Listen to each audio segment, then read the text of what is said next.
Celeb Savant is a career retrospective type interview focusing on singers, actors, and industry experts. Join Barrett Edelstein now as he dives into the entertainment world.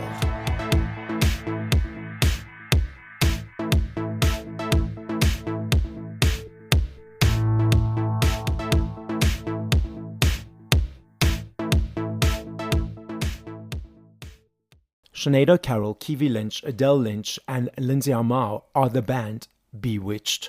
Their manager Kim Glover signed the group to Glowworm Records, the Epic Records label she ran in 1997.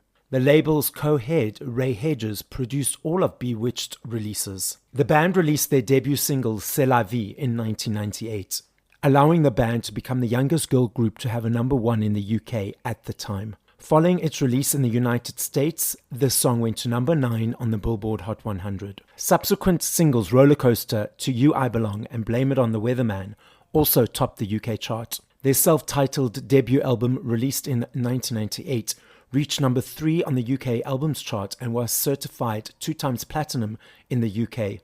The album also peaked at number 12 on the US Billboard 200 and was certified platinum in the US. In 1999, Bewitched appeared on the ABBA tribute single Thank ABBA for the Music, which reached number 4 in the UK and recorded a cover of Does Your Mother Know for the subsequent ABBA Mania album and TV special. Along with Britney Spears, they performed the opening act for NSYNC's World Tour. Bewitched's second album, Awake and Breathe, released a year after their debut, peaked at number 5 on the charts and was certified platinum. Singles from that album included Jessie Hold On, which reached number 4, I Shall Be There, which reached number 13, and Jump Down, which reached number 16. After a number of live performances and TV appearances, the band split in 2002. In 2012, it was announced that Bewitched would reunite for the ITV2 series The Big Reunion, along with 5 other pop groups of their time. Due to the success of the show, the band embarked on an arena tour around the UK and Ireland in 2013. Since the Big Reunion aired on television, the band has consistently released new music and toured successfully around the world. Up next on Celeb Savant, we've got Lindsay Armaou from Bewitched. Lindsay, where in the world are you and how are you doing? Hi, I am in Manchester in the UK and I'm doing really well, thank you. Yes, how are you? I'm very well, thank you. Thank you so much for asking. Okay, so now let's rewind. So first of all, why and where does the name Bewitched come from, and how was the spelling chosen? Well, gosh, I have been asked that for quite a while, actually. It's an interesting one. Bewitched was thought up by our producer, Ray, and our manager at the time, Kim. And we had 3 names before that, which not many people know. So the first name, when we first got ourselves together, we called ourselves Desire. And shortly after that, I don't remember why we changed it. I think we found out that there was another band called Desire, so we decided to change it. Okay. And we changed to Sassy. Okay. Which is worse. And then we met our manager, and she was like, no, not Sassy. So we changed it to Sister. But that didn't really stick either. And then when our producer came on board, the two of them started thinking about something different, and they came up with Bewitched, which in the beginning we were like, no way, we hate it, absolutely not.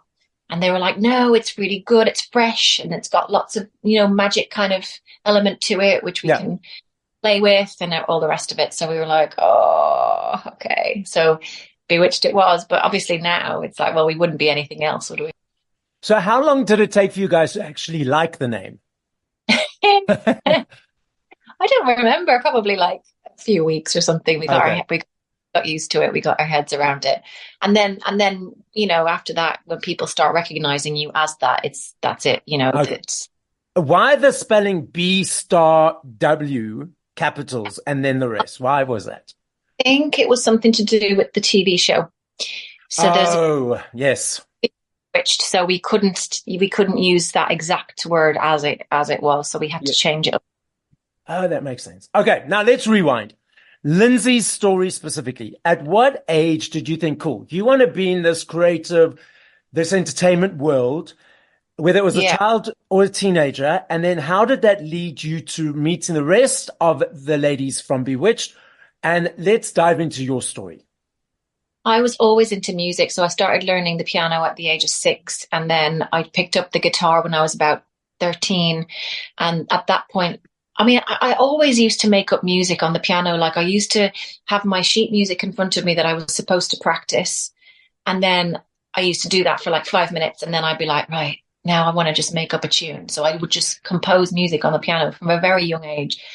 Not saying it was amazing, but that was where my mind was, and in the creating of the music rather than just the learning.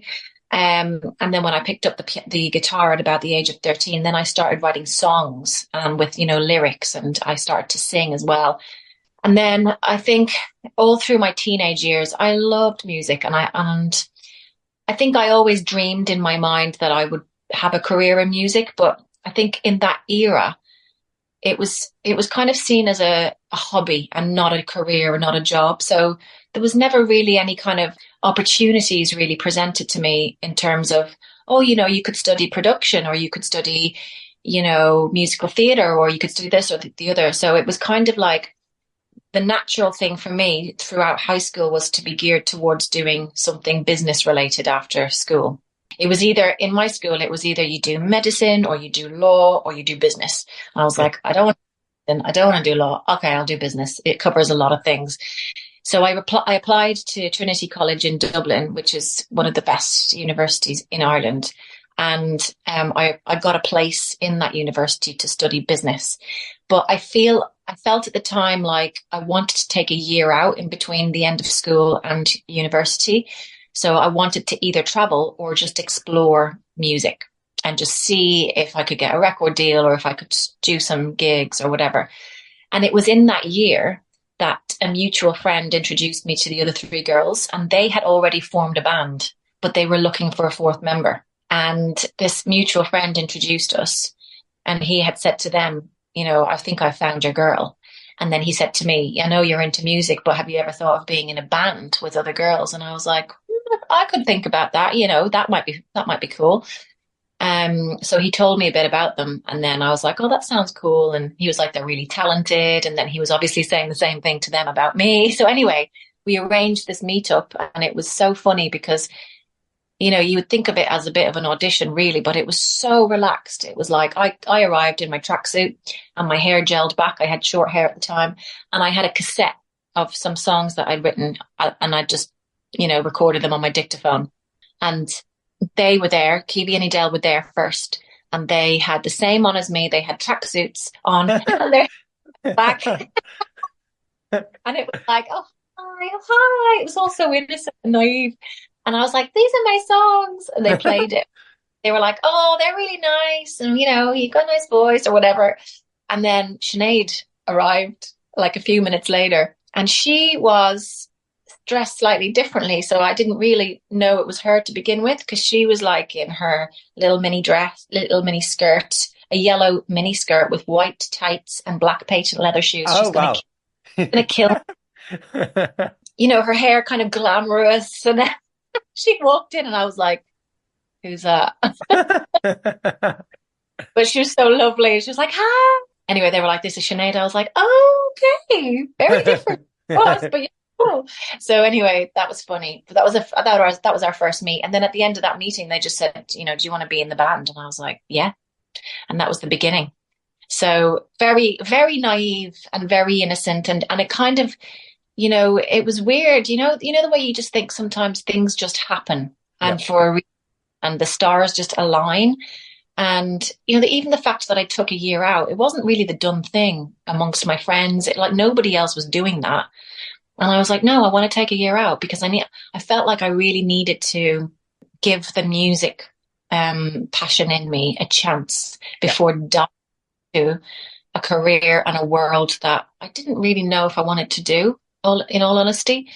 And I was like, it's such a big commitment to actually go and study business for 3 years and immerse myself into something that I'm kind of only doing because I don't really know what else to do, And I have to say, my parents were fully supportive at the time. They were amazing. And I probably wouldn't have been able to do it without that, So you reference the innocence and naivety, and I understand that the music entertainment world is quite hard and harsh and quite intense. So did you guys manage to maintain that innocence and naivety moving into this big world of the entertainment industry, or was quite a lot of it taken away from your experiences? I think in some ways we aimed it. I think just down to the kind of personalities that we are, and I suppose the upbringing that we had. You know, in Catholic Ireland, we were very good girls. Like we Yes. never, you know, we weren't kind of off. We didn't go off the rails. We didn't delve into kind of the nightlife element of the industry. We were never kind of sidetracked in that respect. So we always kind of we were very our work ethic was really good, I suppose, and we also had each other to keep ourselves grounded and on the straight and narrow. So in that respect, and I think as well, you know, we always kind of we didn't let doubt come into our minds. So along at the beginning, it was kind of like people always used to say, you know, did you ever think it was going to be as successful? And it's like, well, we didn't really think. We were just doing it. We didn't think about the end result. It was just like, do you know what? Yeah, we're doing this. This is what we love doing. We're just going to do it and see where it goes. So that naivety stayed. However, the other side of it, where we had to grow up very quickly because suddenly we owned a business. So we had to, you know, we had to learn on the job very quickly, because it's one thing being able to perform, but it's another thing being able to talk to managers and record companies and look at contracts and lawyers and this and that and the other. So suddenly it was like, okay, grow up very quickly and make decisions, important decisions, and also be away from family for weeks and months on end in different countries that you've never been to before. And, you know, not have that kind of family support around you and be out there on your own doing it. And then came the success and the fame. Oh, quickly learn how to deal with all of that huge stuff. Yeah. You know what I mean? And we were like 19, 20. It's like, it's just a lot, you know? So in one respect, we kept the naivety, and in another, I think we grew up very, very quickly. So yes, you guys knew that it was what you were doing. You were working hard. But at the time of having 4 consecutive number ones in the charts, did you guys take a moment to say, wow, this is amazing, congratulations? Or did it take you by complete surprise? I think it took us by complete surprise, especially when Celeb Savant came out. I think we'd worked so hard before that because we'd done up and down the country. We were doing under 18s nightclubs. We were doing school assemblies first thing the next morning after a late night, you know, doing the nightclubs. We were then traveling, doing radio interviews up and down the country for months and creating a fan base from scratch, literally just doing all the groundwork.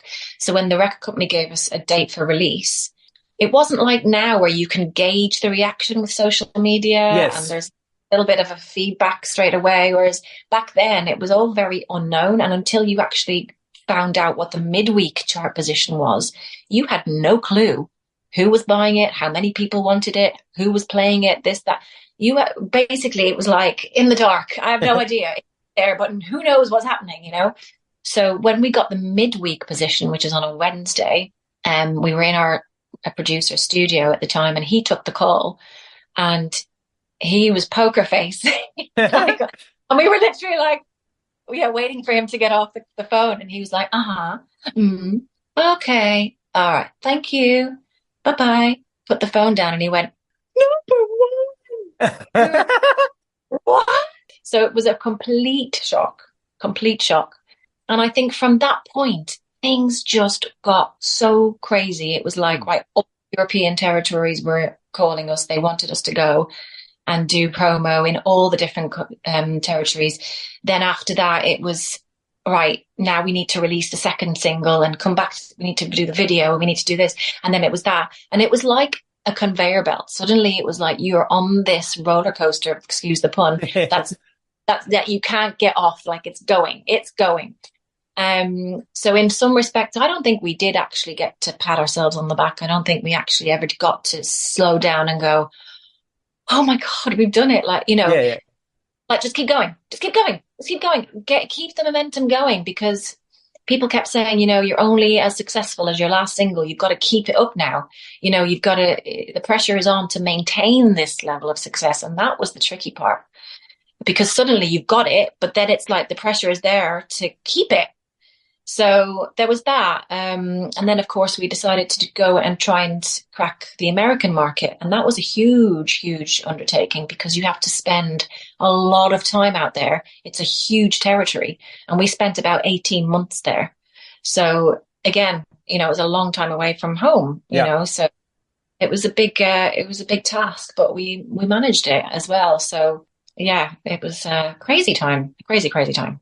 You guys then, you were going, and then you released a few albums. Then you guys took a break. What did you do yourself during the break? I put together a studio at home, and like a home studio. So I learned all about the technological side of things. So I delved into that producer kind of side of things. And then I started writing songs, and I was writing songs kind of for me, but also just, other projects that were going on around me, and people would come to me and say, oh, have you got a song for this? And can you write a song for that? And so I was kind of just experimenting a lot with that. And then I had enough songs to kind of do a solo thing with. And so I went to the record companies with that. And then I got a development deal, but that kind of didn't transpire because there was changes in the record company, et cetera, et cetera. Anyway, long story short, I decided that I wanted to come away from the music industry for a while.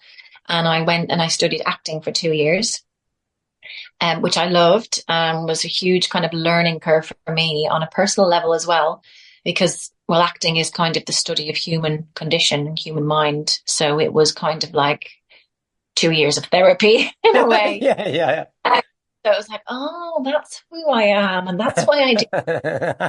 Yeah, so that was great. And then not long after that, well, I was getting some acting jobs after that. And then not long after that, the big reunion on ITV, which is a TV show over here, they came and asked us to get back together for this documentary that they were doing.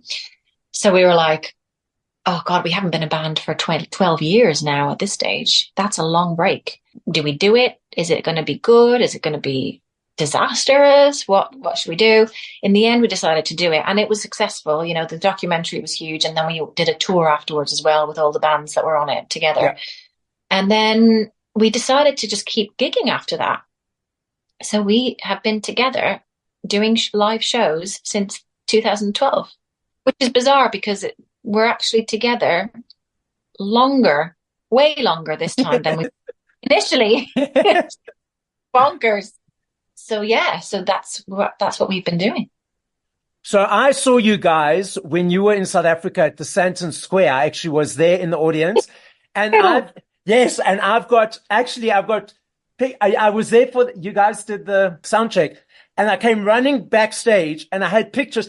So I was living overseas, so all my photo albums, still got photo albums, are in a box somewhere. So I couldn't get the photo to check. Oh. So I've got a picture with a couple of you guys from way back then. Yeah, I remember that. We loved it there so much. I have such vivid memories of that, and going to the top of Table Mountain and all the rest.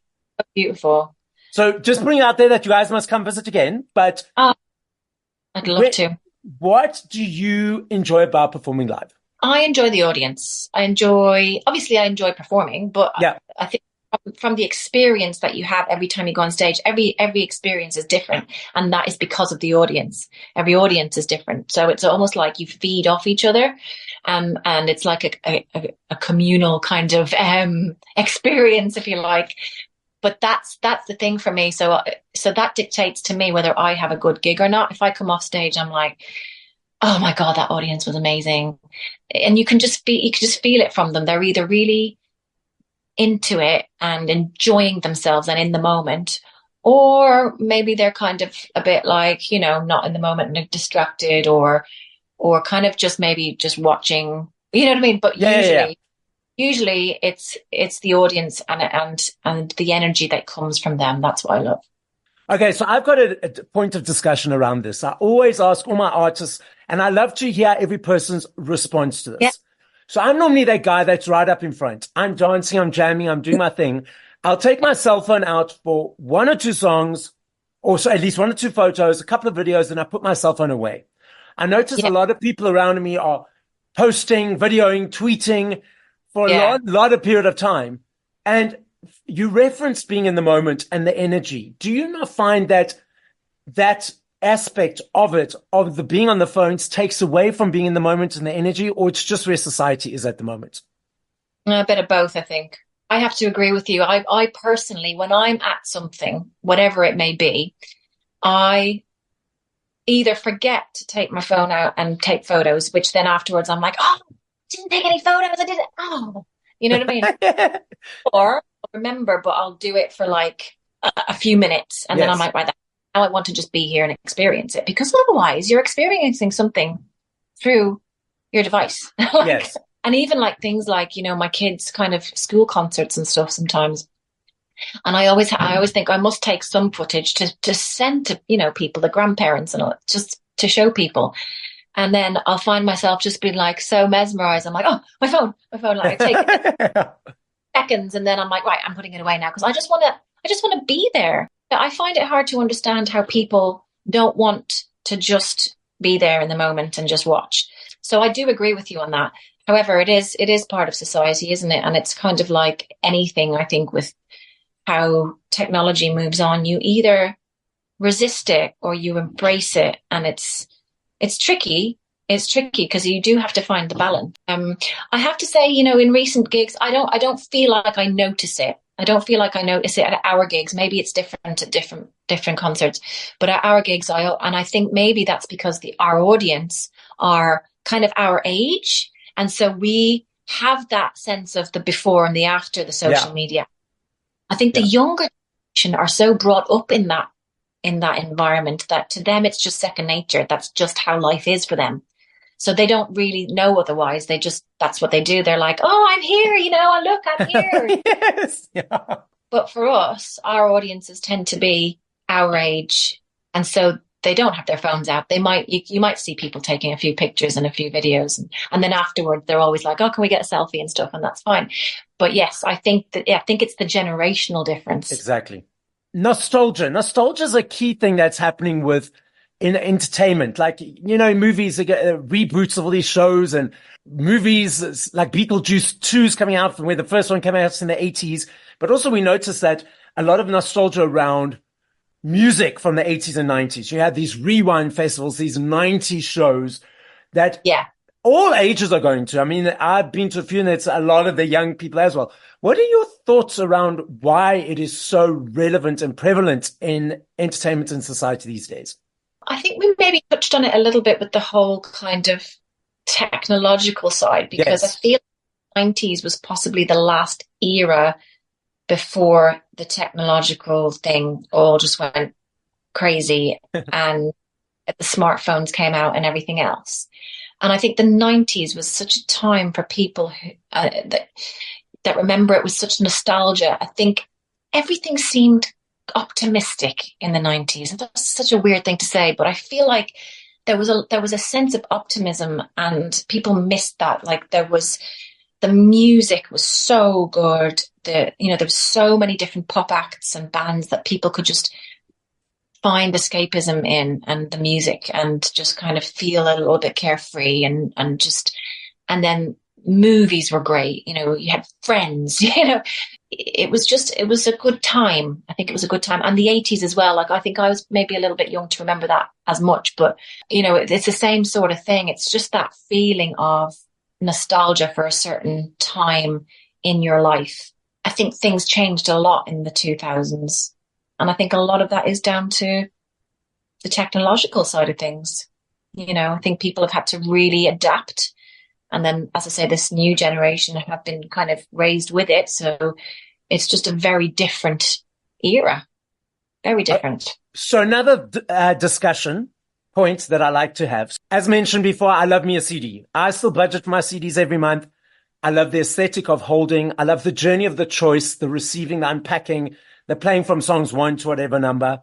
I'm not sure if you're aware that CDs, even cassettes and vinyls, massive comebacks around the world. In Asia, they reopened a vinyl factory that had been closed for 50 years. Yeah. In the UK, There's a basket of goods that they analyze for tax purposes. Vinyls have always been in it, but now because of the upsurge of CD sales again, that's now back in that basket of products. Research is showing that it's actually the younger people, the teenagers that are buying it, not the older nostalgic people. That's mainly those are the target audience.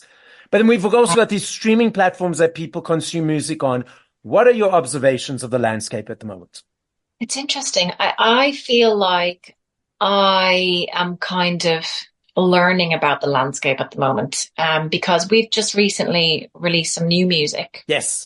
Got an EP out, and it's, just in the last few weeks.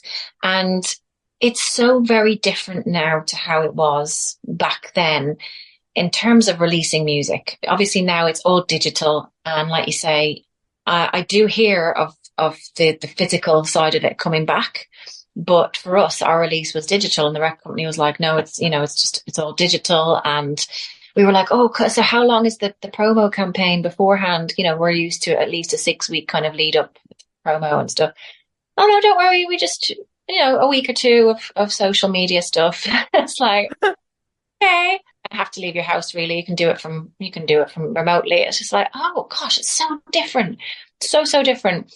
So I don't know. I feel like I'm kind of learning a lot about the landscape at the moment. But it's interesting to me that the younger generation want to know more about that physical aspect, the CDs and the vinyls. And I'm actually really happy to hear that, because I think the experience is so different. I feel like the whole digital element of it has made it very disposable. Yeah. It's all so kind of almost like a conveyor belt of material. And it's like, even the speed to which artists release music, it's so fast. Yeah. And it's like people's attention span is getting smaller and smaller, to the point where you're like, okay, I like that person's song. What's the next song? It's like, why can't you just listen to that song that you like, for the months, you know what I mean? Yeah. But, even I noticed that, with people, if I have a young person in the car with me and they're like, oh, turn that song up. I love that song. So I'll be like, oh, cool. Play the song. And after the first chorus, they're like changing it. I'm like, but the song's not finished. Yeah. Like, oh yeah, no, I've heard what I want to hear. It's like, wow, you're not even listening to a full 3-minute song. The attention span, it's like they need that constant dopamine hit. So it's nice for me to hear that the whole CD thing might be coming back, because I just feel like it brings it back into a tangible thing that you hold, and that you look at the picture and you read who wrote it, and that you put it in the CD player, and it's a satisfaction element of it all. Own it. You actually physically own it. Totally. You know what I mean? I mean, obviously I relate because I still do that. Okay. So you referenced it a little bit earlier. So tell us about the new music. So the new music is, we've got a 4-track EP out at the moment. It's called Ripped Jeans. And we just basically got back in with our old producer who we, did all our albums with. And the recording process is always just so much fun with him. He's like the 5th member. So we've got a bit of everything on there. We've got So Into You, which is a real up-tempo track, bit of a summer vibe, just really kind of energetic. We've got Multiply on there, which is a bit more kind of chill. And then we've got Birthday, which is a song that we released actually last year for our 25th birthday, which is quite a cool track. It's got a little bit of an R&B kind of edge. And then we've got Greatest Little Mistake, which is like a ballad, but it's quite an angsty kind of, it's got an undercurrent of kind of anger. Quite interesting for us. It's a bit different, but I think like all our albums really, we always liked to experiment with different sounds and not try and pigeonhole ourselves into one sound and kind of just regurgitate that. So we liked to try the different elements of music, a bit of rock, a bit of pop, a bit of R&B, a bit of this, a bit of Irish, a bit of that. The lead track is So Into You, which is obviously available. They're all available on all the streaming platforms. But so it's quite exciting for us. It's the first bit of new material we've done for over 10 years. And it's just nice for us to keep things fresh, I think, especially when we do so many gigs and shows. It's nice for us to be able to introduce a new song. And it keeps us interested and it keeps us feeling fresh and excited as well. Obviously, it's great doing the old stuff because everybody wants to hear it. But for us, we kind of need to be doing something creative as well to keep us going. And do you think that it would lead to more new creativity down the line for a release of a whole album? Potentially, yeah. I think we'd like that. And I think our producer would definitely be on board with that. I think it would just depend on, I mean, is it about albums anymore? Is that the thing that record companies maybe decide, well, it's not about that. It's just, do another EP or do singles. I don't know. Yeah. But we're definitely up for it. We're definitely open to it. So, yeah. So I love this game. I know if I had to ask you this question in 2 minutes, 10 years, 5 minutes, I know your answer will be different every time. I recognize that and I understand that because there are millions of them. I'm not saying favorite. I'm saying top of mind. If you had to choose 5 songs by other artists to play once we finish this conversation, what would those 5 songs be and by whom? Okay. I would choose All I Want to Do by Sheryl Crow. I would choose something by Coldplay, Paradise. I would choose Vision of Love by Mariah Carey, because that's the song that made me want to be a singer. So what's that, 3? Yeah, 2 more. I would definitely choose So Into You from Bewitched. Yes, there we go. And one more. Let's think of something. Maybe Tilted by Christine and the Queens. Oh, lovely. Okay. Most of those are on my list. Just need to add a couple. So thank you for that. Lindsay, the podcast is listened to throughout the world. As a final message, what would you like to say? I guess I'd just like to say thank you for a lovely interview and some lovely questions. And just, I guess, thank you to all the listeners really for listening. And I hope you guys enjoy our new music, and maybe come to a show nearby soon. We hope to see you soon. Thank you for listening to this episode of Celeb Savant. Please follow Barrett on TikTok, Instagram, YouTube, and Facebook at Celeb Savant. That's CelebSavant.